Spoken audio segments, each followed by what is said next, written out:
बांग्लादेश की कैबिनेट छोड़ने वाले छात्र नेता नाहिद इस्लाम कौन हैं? क्या हैं उनके सियासी मंसूबे? बांग्लादेश की अंतरिम सरकार के सूचना सलाहकार और देश के छात्र आंदोलन के प्रमुख नेताओं में से एक नाहिद इस्लाम ने कैबिनेट से इस्तीफा दे दिया है। कहा जा रहा है कि नाहिद बांग्लादेश में एक नई राजनीतिक पार्टी बना सकते हैं। नाहिद इस्लाम ने बांग्लादेश की अंतरिम सरकार के प्रमुख सलाहकार मोहम्मद यूनुस को भेजे अपने इस्तीफे के बाद एक प्रेस कॉन्फ्रेंस में कहा, देश के मौजूदा हालात को देखते हुए एक नई पार्टी का उदय जरूरी हो गया है। मैंने जन विद्रोह को मजबूत करने के लिए सड़कों पर बने रहने का फैसला किया है, इसलिए कैबिनेट से इस्तीफा दे दिया। नाहिद इस्लाम ने पिछले साल जुलाई में पूर्व प्रधानमंत्री शेख हसीना की अवामी लीग सरकार के खिलाफ भेदभाव विरोधी छात्र आंदोलन का नेतृत्व किया था। नाहिद इस्लाम ने कहा कि वो लोकतांत्रिक बदलाव की लोगों की आकांक्षा को पूरा करने के लिए काम करना चाहते हैं, इसलिए उन्होंने अंतरिम सरकार के सलाहकार के पद से इस्तीफा दे दिया। नाहिद सूचना और प्रसारण के अलावा डाक और दूरसंचार विभाग के सलाहकार थे। ये मंत्री पद के ही समान थे।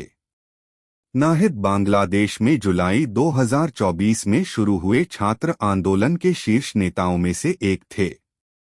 इन प्रदर्शनों के दौरान हिंसा भड़क उठी और 4 अगस्त तक इसमें 94 लोगों की मौत हो गई थी। यूएन की फैक्ट फाइंडिंग की रिपोर्ट के मुताबिक शेख हसीना की सत्ता के पतन के बाद भी भड़की हिंसा में 1400 लोगों की मौत हो गई थी। नाहिद जिस छात्र मंच का नेतृत्व कर रहे थे उससे भी इस्तीफा दे दिया है। नाहिद के संगठन के सहयोगी छात्र संगठन जातीय नागरिक कमेटी ने भी इस महीने की शुरुआत में कहा था कि वो लोग मिलकर इस शुक्रवार तक एक नई राजनीतिक पार्टी बनाएंगे। माना जा रहा है कि नाहिद इस्लाम इस नई पार्टी का नेतृत्व कर सकते हैं। नाहिद इस्लाम के इस्तीफे के बाद मोहम्मद यूनुस के प्रेस सलाहकार शफीकुल आलम ने उनकी बेहद तारीफ की है। उन्होंने कहा है कि वो एक दिन बांग्लादेश के प्रधानमंत्री भी बन सकते हैं। 27 साल के नाहिद इस्लाम कुछ महीने पहले तक ढाका यूनिवर्सिटी में समाजशास्त्र के छात्र थे।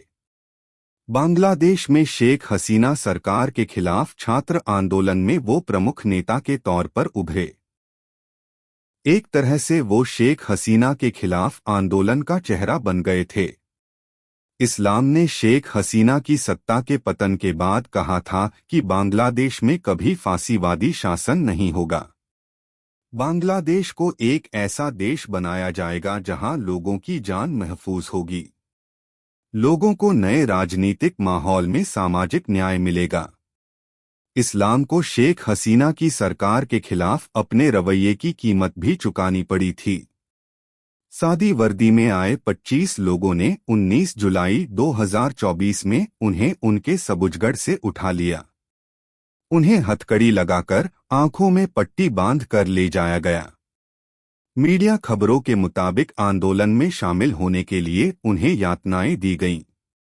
उस वक्त की मीडिया रिपोर्टों में कहा गया कि उन्हें ले जाने वाले हसीना सरकार की खुफिया विभाग के लोग थे, हालांकि सरकार ने इससे इनकार किया था। फिलहाल बांग्लादेश में नाहिद इस्लाम काफी लोकप्रिय हैं। उन्हें छात्रों और युवाओं का काफी समर्थन हासिल है।